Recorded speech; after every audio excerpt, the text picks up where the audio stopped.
The stream is live. Good day, good morning, and good evening, wherever you are in the world. Welcome to Expandly E-Commerce Secrets, a series of online content that gives you the crucial edge to dominate online, bringing you the most talented industry thought leaders, that's you guys, right to your desktop or AirPods. If you're a regular listener, and if you are, I am truly grateful, you'll know that I don't stop banging on about omni-channel and diversifying. For both mature and complex e-commerce sellers alike, or even FBA Amazon sellers, planning your next channel and platform is sure to be a big part of your growth strategy. In this more competitive and trickier post-pandemic world, more and more sellers are looking outward from their existing sales channels, both into new territories internationally, but importantly, building their own sites, especially the brands themselves. So I'm joined today by two real experts who can talk us through what building and diversifying your sales channel is all about. So welcome, gentlemen.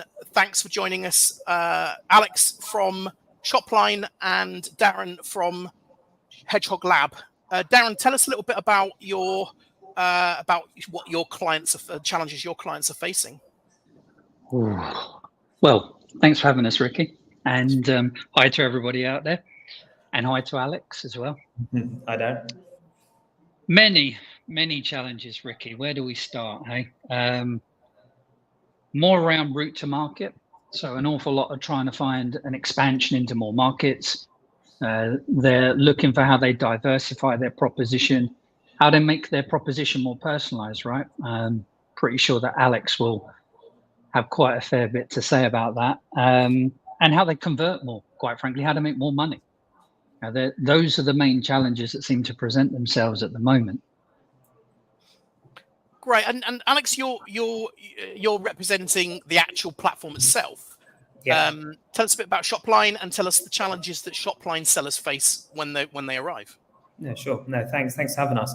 So SHOPLINE, we're pretty new to the European market, but we've been in e-commerce for about 11 years. So we dominate all of Southeast Asia. So we're the number one e-commerce platform, and we service over 600,000 merchants, all from large enterprise to SMBs, so anyone that's really selling online. And the real sort of differences of SHOPLINE is we've listened to the market and we've basically tried to build, which most platforms say, the best e-commerce platform in the market. So we've got great partners like Daren from Hedgehog, obviously GE, that are helping shape and localize the platform in region. But generally, we're just basically trying to make it all into a one sort of component rather than on a lot of SaaS platforms where you've got apps for this or apps for that. It's more built within a core functionality of what we believe should be core components of a platform. So stuff like, SEO optimization, email marketing, a basic CMS, multi-language, multi-currency, et cetera. But it's more of a platform that sets as a foundation to really help grow your business into several sales channels, from your web store to marketplace to socials, in-store, as well as when you go into further markets, having that localization tools within the platform as well. So that's a little bit about SHOPLINE. And Daren, tell us a little bit about SHOPLINE, about Hedgehog and Hedgehog Lab and what you guys do and how that fits in here. I'm happy to tell you about SHOPLINE as well, Riki, if you'd like. We know about SHOPLINE. We've just done that one. It was pretty good, Alex. I'll give you that. It was very good, yeah. Yeah, Hedgehog is a global product consultancy. We helped our partners to deliver custom product development, digital transformation. Business has been in operation around 17 years, was founded in Newcastle, so British at its roots, but global from its perspective and its reach into clients. So we're very, very in tune with delivering the results that ultimately help our customers drive their outcomes for their business. So quite well placed then to be here and give us some insight into what this bit looks like. So, I hope so. Let's hope so.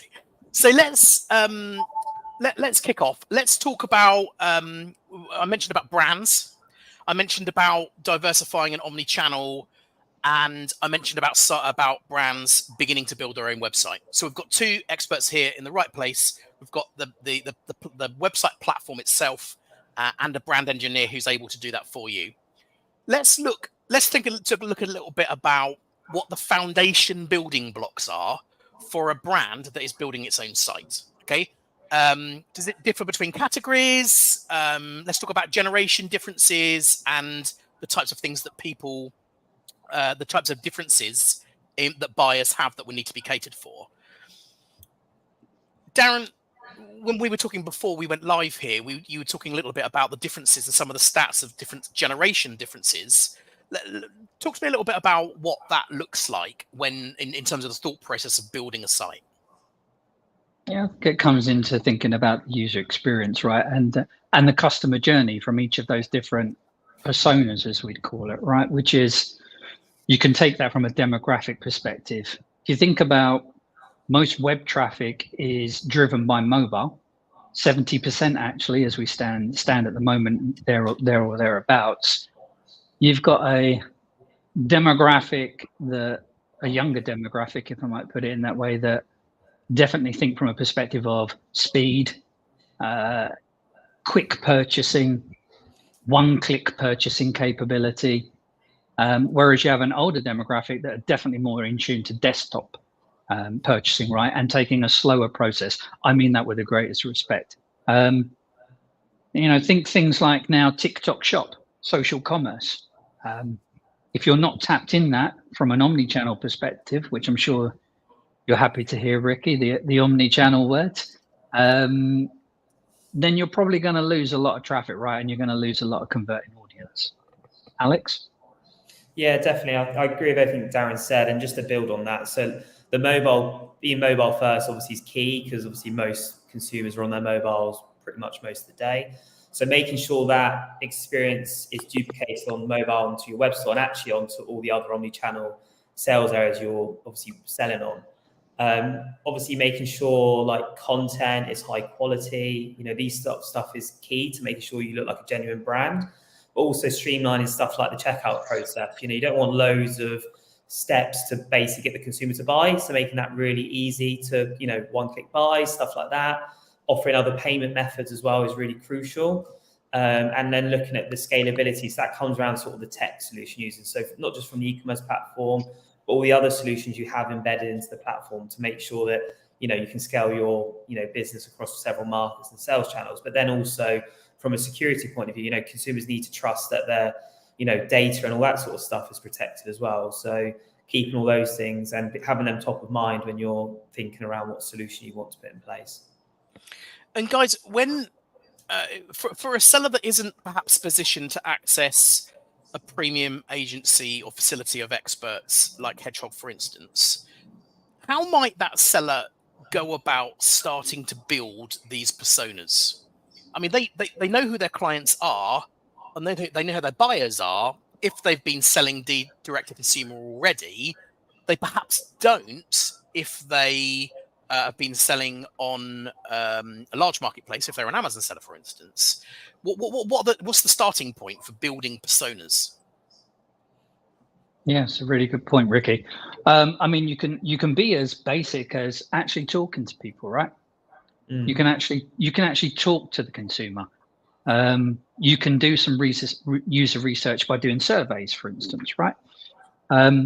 This is the basics, and the basic foundations never go away from being of benefit, quite frankly. And it always comes back to that. Alex made a point about content. It's the same with things like content.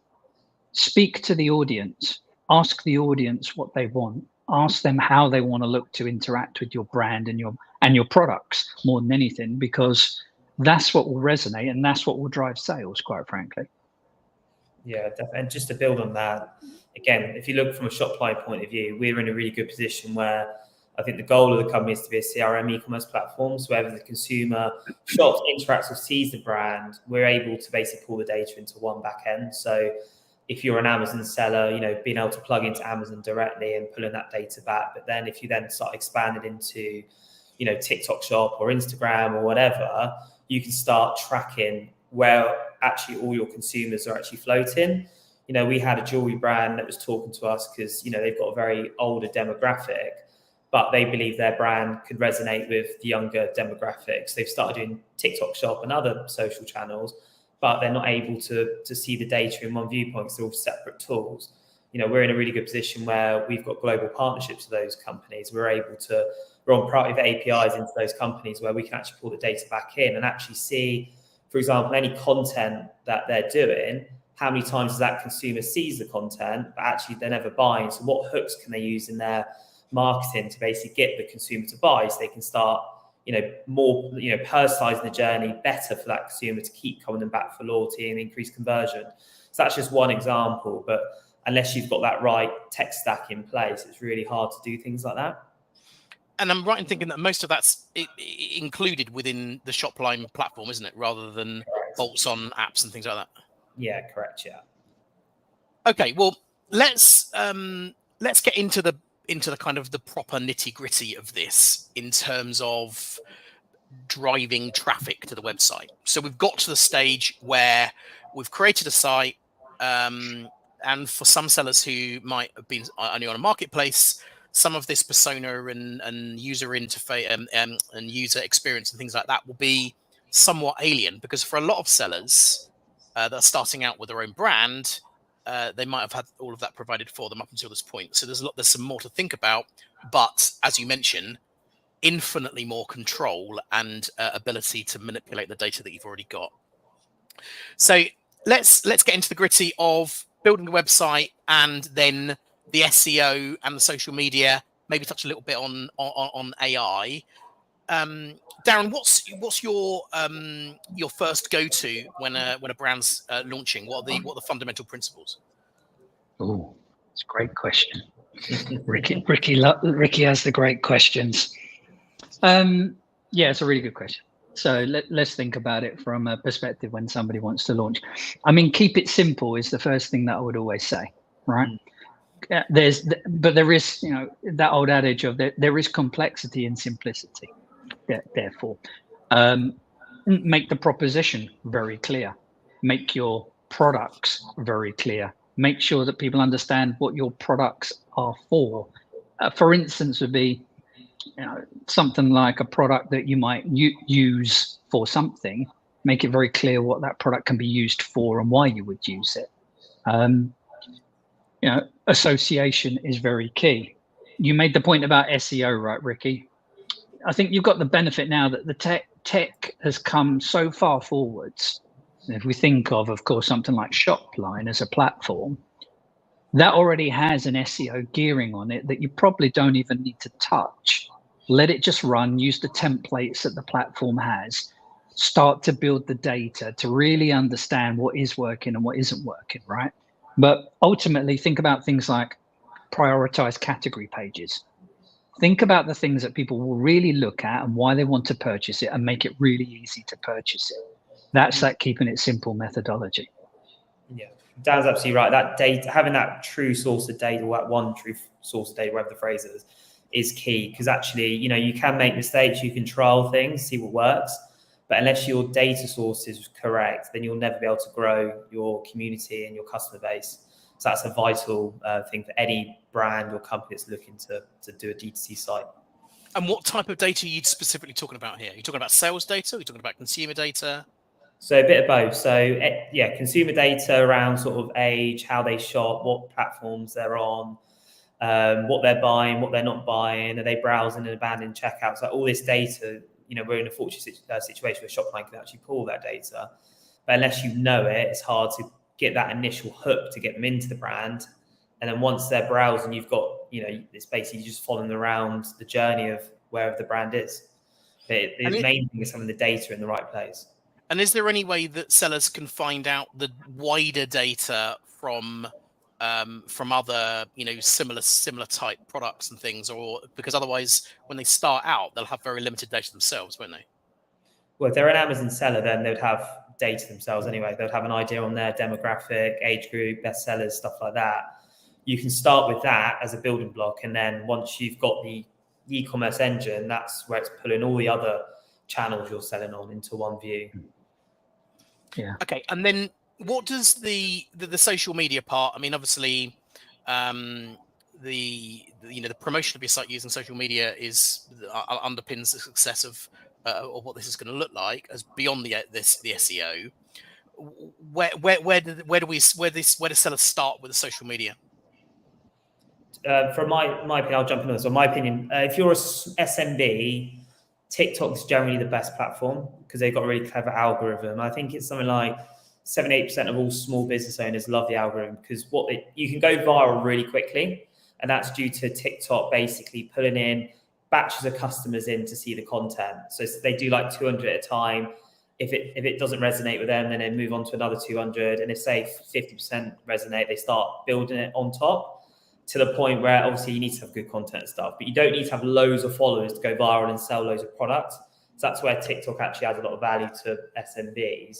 However, there's lots of risks because you need to ensure you've got the right stock, but then there's risk if you buy too much stock, you don't sell it, then you're a bit screwed. But that's the whole trial and error. Start with small batches, see what works, and then start building it. But it's all about trial and error and then learning from the data. That's what we've seen with a lot of our merchants that sell on TikTok that's quite successful, but also cannot be successful, but it depends. But and is that all product groups, all age groups? Category wise, stuff like homewares, beauty, DIY, fashion does really well. So ones where it's more like impulse purchases does quite well on TikTok, and generally smaller ticket items. However, TikTok are trying to change that perception and get more high value products on there. But demographic, I don't know, 10 years ago when Facebook, or maybe even longer than that, Facebook was obviously quite a millennial thing back in the day. But now my parents are on Facebook, but actually now the demographics growing on TikTok, people are shifting. But generally, it's quite a wide bracket of different customers that are viewing various different content on, TikTok. So it does vary. It depends on what category you're in. And Daren, tell us a bit about actually buying from social media off of your website, of course, naturally to do the transaction. Well, perhaps not, in fact, but that the actual purchasing off of social media, and that's becoming a real sweet spot. Yeah, absolutely. I mean, building on Alex's point, really, which is, there's been and it's a higher prevalence now of, for instance, you see something of a group of product that's bundled together, right? And there are plenty of folks that are doing that really well, and it might come through somewhere like Instagram, for instance. The point of that is to make it frictionless. If they're there, they see it and they want to buy it, make it so they can buy it right there and then. The less barriers that you put in the way, which, to your point, Rick, is they don't need to come back to your website. You don't need to be precious about it. Use those extensions as that multi-channeled approach whereby you're capturing them right at the point of purchase. If they want to buy, let them buy. So I think it's very important in the world we now live in, and AI will play its part in that. We can talk about that at some point, which is ensuring that you give that capability to purchase wherever they are looking at your product. And as we talked about, there's a number of those things, not least the feedback into things like marketplaces. Amazon is not the only marketplace, right? You've got things like Etsy or Temu, or to name but a few, right? Where if that's what you do and that's where you want to go and you want to shift more product, then you must be set up to do that, which comes back to things like right content, right marketing, right SEO strategy, and right technology, quite frankly. Let's touch a little bit on when it comes to this driving traffic, and between the two of you, you've been doing this a long time. What are the most common mistakes that you see sellers making that affects traffic to their site?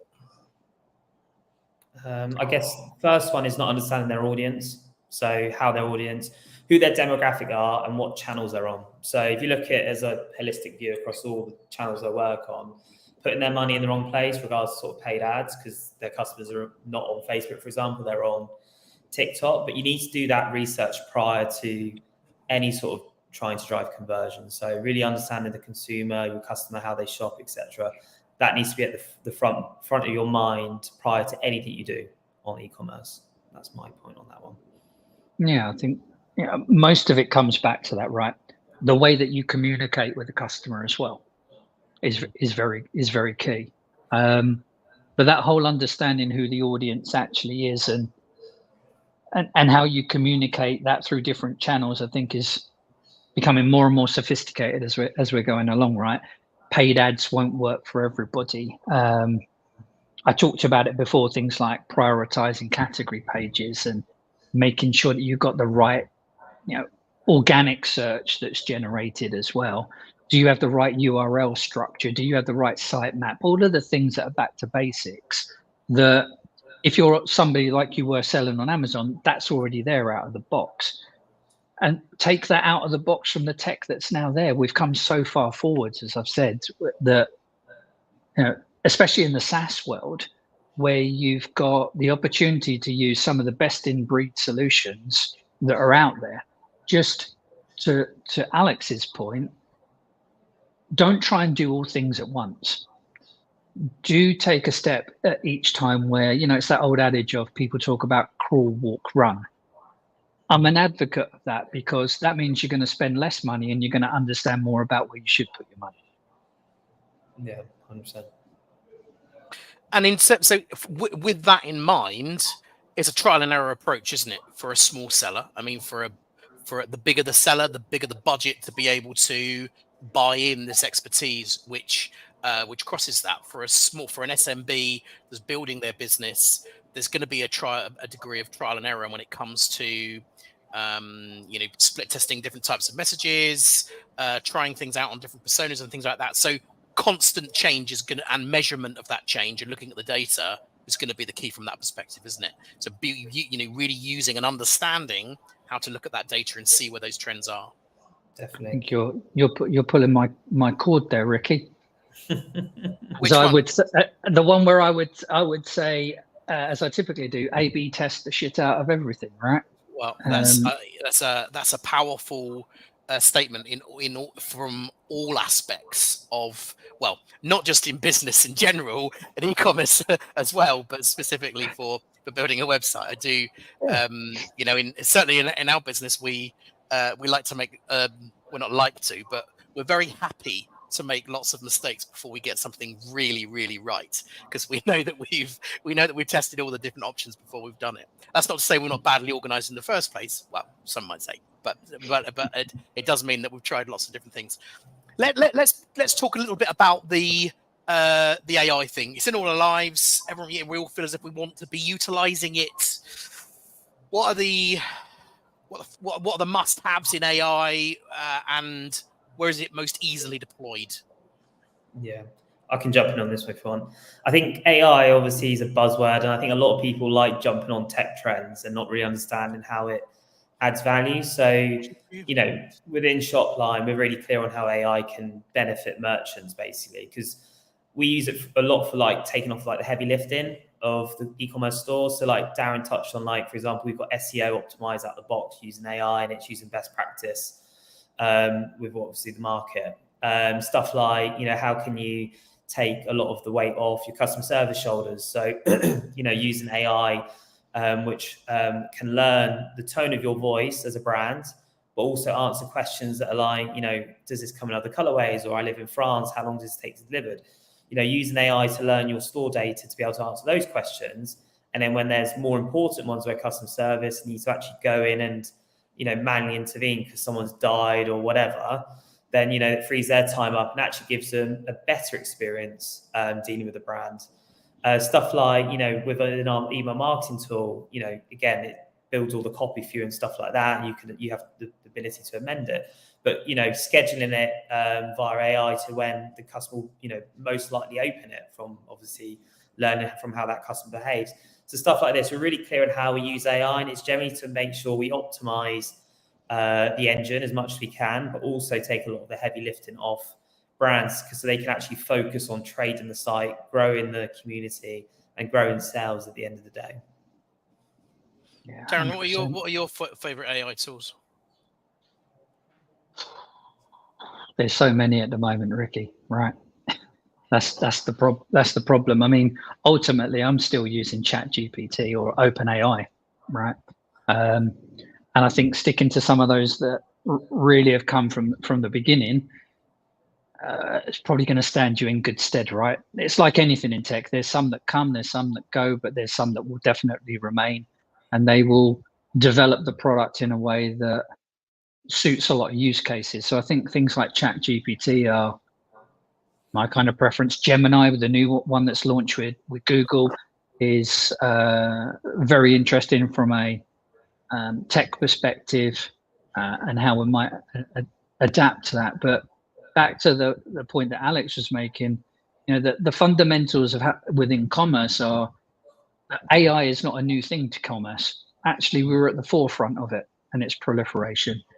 It's been adapted into search and merchandising for a number of years and is very beneficial, right?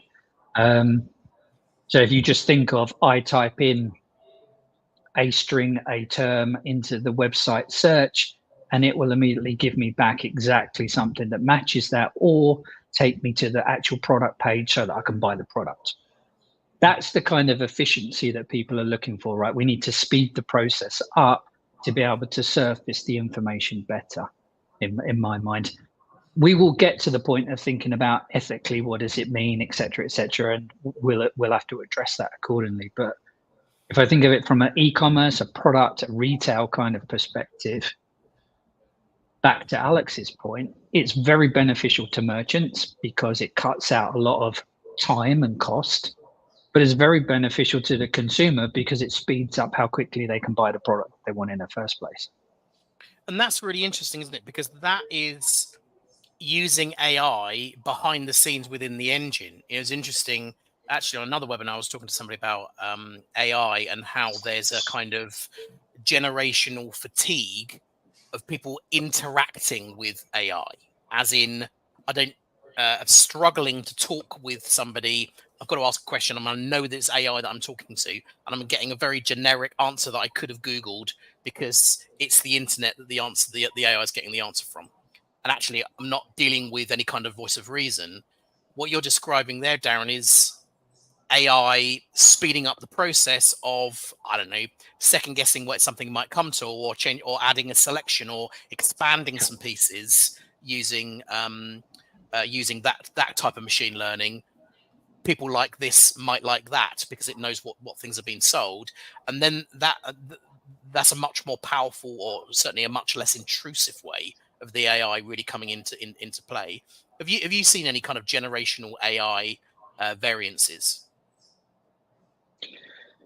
I think we're starting to see some generational AI influences, right? I mean, at Hedgehog, we do a lot of mobile work and app work as well, interacting with e-commerce, and you certainly start to see different kind of features that come to the forefront. It can differ because you've got B2C and B2B, right? B2B might want something different, FAQs, knowledge-based kind of stuff, versus B2C, where show me the products that I really want to see, right? But I think voice assistance is going to become more prevalent to a certain demographic, i.e. people that are not mobile or internet savvy. We used to call them silver surfers. That's getting more tricky for me because I've got more silver than I have surf. So there we go. And it's a color. I don't think we can talk about color. It's 2024, Daren. It's no longer relevant. I mean, it is when I look at my face in a webinar. Let's put it that way. But quite frankly, I think also if I think about my kids are at a point where let alone using a keyboard, which they just think is crazy. Swiping has become almost a thing of the past, and everything for them now is about, I want to be able to talk to it. I want to be able to surface the information. I want to tell it this is what I want to purchase. So I think that is going to be almost across the generations, if you will, at a certain point now. And only AI is going to be able to effectively deliver that at speed. Yeah, I mean, it just highlights the speed of change that we're all dealing with when it comes, and highlights the reason for using out-the-box technology within a website, for instance, that's going to be at the forefront of that. Alex, I'm sure you can't tell us any kind of hidden features of things that are coming to Shopline, but can you give us a taster for what is in dev at the moment, or from a topic perspective? Yeah, catching you out here. I didn't tell you about this beforehand, but I'm just intrigued.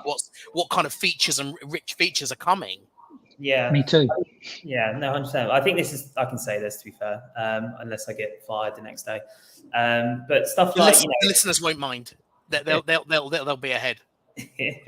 But stuff like, if you're working on a global basis and you want to do some, unique campaigns, like for example, Ramadan won't be relevant for, a lot of countries. So how can you, ensure that's live on certain sites and localize, and there's another campaign running at a different, site that's not relevant. Do you know what I mean? Stuff like that, where it's more personalized to the consumer by where they're based. So if they got, coming from a different URL or something like that, being able to see exactly what they want to see when they go onto a website, that's game changing. That's how you increase loyalty and conversion, because actually you're personalizing that journey for me. And from a brand, they're potentially getting new customers come on board. But that's something that we're hoping to launch in the next 6 weeks or so, which would be really cool.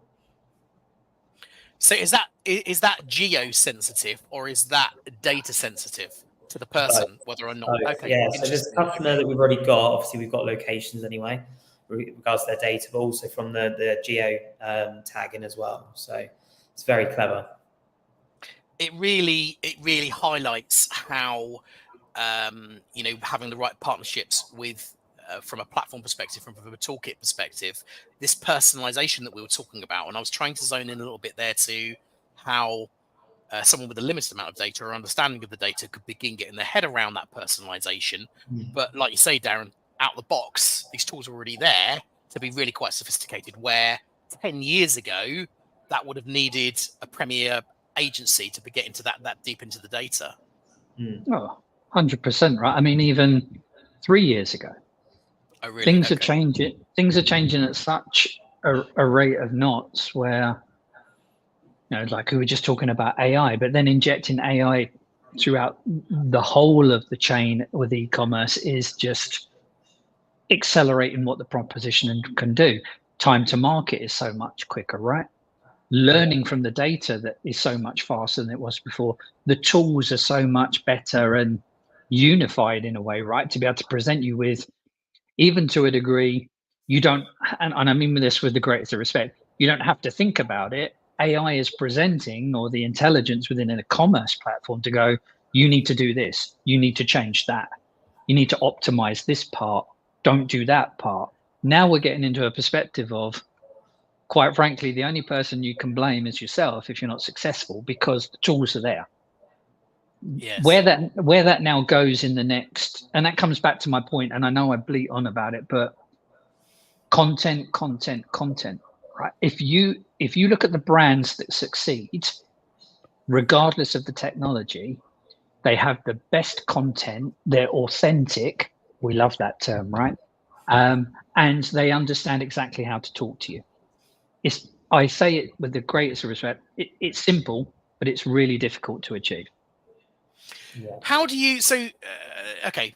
How does the seller actively increase authenticity? Yeah, that's a really good question. Quite a broad question. Yeah, broad answer anyway. Yeah, it's definitely a broad answer. I mean, I'll give my view on that, which is, I mean, it's just like any human being. How do you be authentic, right? Because we all have bias. We all process things in a certain way and filter things out. I think, once again, you need to learn. You need to stay true to what your value is of your product, right? So, I think Apple have done it very well, right? We're all going to come back to the Apple analogy. But there are plenty of other people. You think about Tesla. Tesla set out to be in one of the most aggressive markets in the world, to be the #1 automotive car brand on the planet, and everybody laughed at them. And they said, well, we're going to do it by going digital, because that's authentically what we are as a vehicle, and it's about freedom, and it's about next generation. And they never changed from that perspective. So if you just think of the tone of voice that's come from Tesla all the way along, what they said they'd do, they did. And almost by a matter of fact, and almost by mistake, but it's not, because we all know Elon Musk doesn't make mistakes, they became the largest car brand on the planet. But who saw it coming? Only Elon Musk did, right? But where I'm coming from in that point is if you believe, when you bring to life a brand and you bring to life a product, stay true to what that brand and that product is, no matter what the channel is, and deliver that message consistently. because it's the consistency that resonates with people. Yeah, and just Alex? to build on what Daren said, that's absolutely right. So like you as a brand might, for example, if you're pushing a sustainability message, but your supply chain isn't, then you're going to get caught out quite quickly. So make sure, again, from a brand to actually how you deliver and how you interact, etc. All that way down that journey is making sure you're aligned. Everyone's aligned. If you're using partners or third parties, they're all aligned along your brand messaging as well, because that's how a lot of people get caught out for like greenwashing, all this sort of stuff. So making sure that follows the whole way through the journey as well. So what you're talking about here is the kind of content that you're creating that gives the message that buyers want to create, buyers want to react to. What kind of content, in terms of the style of content, are successful? I mean, successful sellers, I imagine, are doing a multitude of different types of content. But for a start, for a new brand that's building a site for the first time, where should they start out in terms of content? I can jump on this one if you want. So user-generated content is probably the easiest way. So the most success is using what they call like micro, macro influencers. You don't need to have people that have got like hundreds of thousands of followers. They could have 1,000, but they could be really aligned with your brand values, and actually the audience could be similar. And some of these influencers will take gifting to do a bit of content. Obviously the bigger ones will probably expect paid, but using user-generated content is the best way, because obviously they've already got an audience base or a potential customer base they can target. So that's a good way to sort of, again, drive traffic to your site as well. Yeah, no, it's a really good point, Alex. Right. So taking that step on is don't be afraid to interact with who your customer actually is, right? And have them interact with you. Some of the best sites out there, to Alex's point, have user-generated content that they then use as their own content.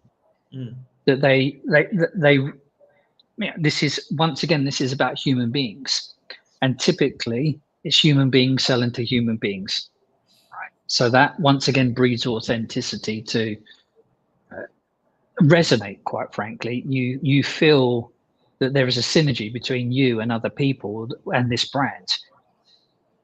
There are some that have done that really, really well, right? And there are some that have failed dramatically. I'll give you a for instance, because it's in the press recently. Burberry, they epitomized what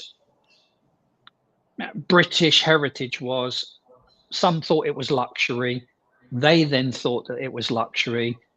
They interacted with their user content. They used all of the digital talent channels effectively, but they got to a point where the message got lost.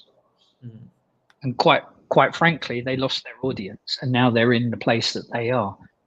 Ultimately, what they forgot about was the product, in my view, which was stick to what you're selling, because that's what people buy, and they will continue to buy it if you show that authenticity. And now, as you can probably see in the media, people are saying, bring back the products that you always did. Be about British heritage. It's not about luxury. We'll go to Louis Vuitton if we want that.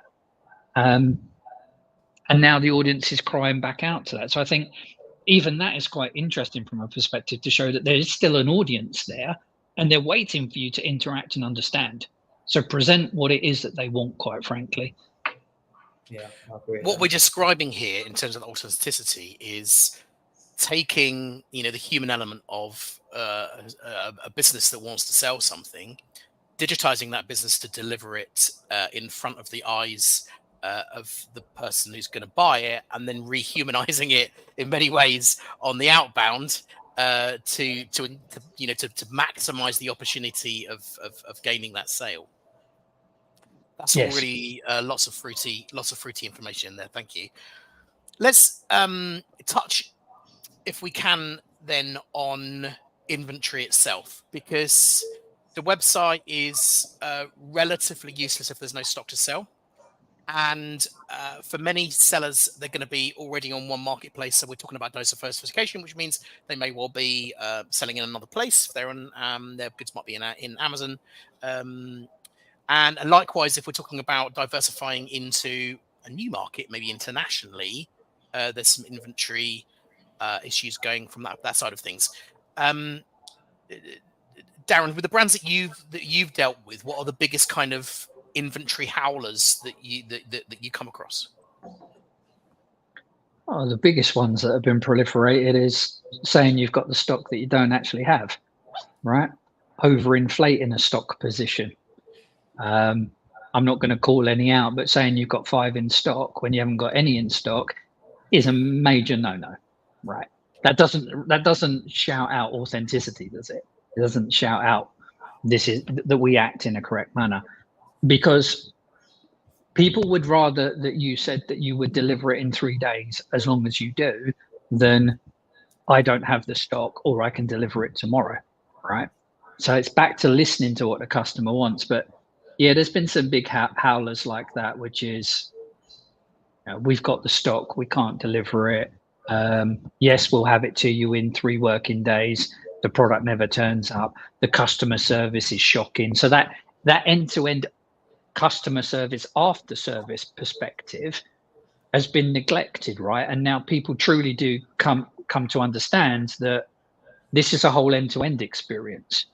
It never ends. It comes around in a perpetual loop, right? It's like an infinity loop of, you can get the front end customer experience great, but if you fail on the back end customer experience, they won't come back. And more to the point, they'll now tell people out there in the world how shockingly bad your experience was, and now they won't come through the front door either, right? So those are the howlers for me, when you don't deliver on the promise. And I'd rather you didn't make the promise than not deliver on the promise that you gave. Yeah, there's a couple of things I can build on that. So one brand that does it really well is Represent, which is quite a big clothing brand. They do about, I think, just under 100 million.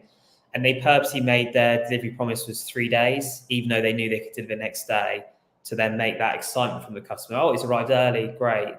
Because they've set that expectation, it could be 3 days. So it's about, like to Daren's point, be really clear with the customer around what that window looks like. And on another flip side is ensuring that the basics are set up well with your inventory as well. So if you're selling globally, making sure those products are actually able to be sold in those countries, and that it's the integration to whatever 3PL or warehouse solution you're using is correct. So making sure the feeds are correct. So if you're in the UK and there's a French customer, there's 2 warehouses, making sure it's actually available from the local warehouse, not the French one, but also making sure that your integration is correct. Where we had a client that was refreshing their inventory every 4 minutes, and they ended up, it's around Black Friday, overselling because the inventory tool system wasn't keeping up with the demand. So all these things that Daren was saying is important to make sure, again, A/B test the shit out of, I think Daren said earlier, making sure that is, on point, or you're going to cause a lot of issues further down the line. Yeah, I think it's interesting about that point there about setting expectations, and that the most important part, because like you say, that goes back to the kind of being genuine and giving a message which kind of paints the whole picture, and exceeding those expectations, or indeed making sure that those expectations are realistic right from the beginning. We know as Expandly, which is a listings management tool, which you can use then to manage your listings on different marketplaces. The speed at which that happens and the accuracy of how that's delivering in different places, in different countries, and different warehouses totally shapes the experience for a buyer when it comes to whether or not something's available. Where the website might think that there's something in stock when it might not necessarily be the case, but like you say, the buyer is unapologetically brutal when it comes to the way they feel, and it's only like going to a restaurant, sitting down, looking through an amazing menu, choosing what you want, and getting excited about that, and then the waiter coming back 5 minutes later and saying, "Oh, look, I'm really sorry, we're out of steak. We have to get something else." And that sheer disappointment of, well, this is what I want. This is what I'm after, and I have that expectation. Yeah. And it's interesting how the different stages of that looks. I was talking to a UI specialist a few weeks ago on some other content, which you might be able to find if you look for it, about the user experience, and McDonald's setting up their display panels where you can put your order in instead of going up to the counter, because it doesn't actually speed up the journey, but the buyer feels more comfortable waiting for their food once they've ordered it than they do waiting to place their order in the first place. So they reduce the queues from the beginning. So, and again, the only way that's come about is because of the data, and we keep pushing back to looking at the data and understanding the customer. And I mean, in big international corporations like that, then they can really go to the to the nth degree with looking through what that bit looks like. Of course, it helps if you've got stock which is in a warehouse, got a good order management system, so that you can keep managing on that front. It helps then if you can see where your inbound stock's coming from. It helps if you can pull from your Amazon stock, which is feasible with the right order management system, of course, if you've got Amazon stock as well. Let's talk a little bit about this, the TikTok piece, because that's a different style, isn't it? Where you sell to oblivion, for want of a different phrase, where you're selling to sell out, which will be quite foreign to a seller on Amazon who's like, no way do I ever want to stock out because my listing's going to go to complete tatters. Whereas on TikTok, you might specifically try and sell yourself out of stock. Is that something which you're specifically seeing sellers trying to do? Depends. It depends on the seller. Yeah. I think generally it's around brand awareness, because again, Amazon's a crowded marketplace anyway. It's quite hard now, unless you're spending a huge amount of money on Amazon marketing services. You're never going to really stand amongst the crowd. Whereas, TikTok's a good way for brands to sort of become popular overnight. Like, it might be a one-hit wonder. That might be their business model. That's fine. But there are a lot of brands that are trying to build, especially what I've seen is more like DIY homeware brands coming out where, they're trying to build a community and then take that community and actually build a proper brand outside of TikTok. But it depends. It depends on what the company's trying to do. But no, not really like a quick pump and dump scheme, I don't think. No, I'm not seeing that. If that's the right phrase either. That sounds like the most exciting type of e-commerce that we could possibly ever be involved in. I'm buying that one, Alex. That's good. Trademark that quick. The forefront of e-commerce technology. Let's talk about some of the real, going from the forefront. Let's just touch on, as we wrap up here, like some of the more traditional stuff, right down to things like short form and long form content and blogs. Do sellers still need to be doing that, or have we moved on from that? No, it needs to still do that. Yeah. We do need to do that. No, lots of brands. So again, it goes down to Daren's point. It's like your content management system that you have in place to be able to do these sort of things. But again, being able to track who's viewing the blogs, who's viewing whatever the content you're doing, that's key to make sure that funnel's set up. But yeah, 100% blogs and all sorts of content is what you should be doing as a brand. It depends on obviously the category. Like longer form content is probably better with electronics, where it needs more explaining. But fast fashion and impulse purchase products, the short version content is a lot more effective on those sort of products, where they don't actually have to think about it. They understand the concept. They understand I would look good in that, or it does the thing I need it to do. Those sort of bits of content work much better than obviously long version. Fascinating. Let's wrap up with some top tips. I think I know what Daren's top tip's going to be. Sorry, I've got an extra guest here for the last part of the webinar here. Darren, I think I know what your top tip's going to be, but could you perhaps do it one more time? I'm taking it you can still hear me, by the way, because my screen is frozen. Typical technology. You just look like you're very quiet. You look like you're keeping very still. I can hear you. Oh, good. That's fine. I mean, that I'm going to say A/B test the shit out of everything. That I'm going to say content is king, right? Content is king. That's perfect.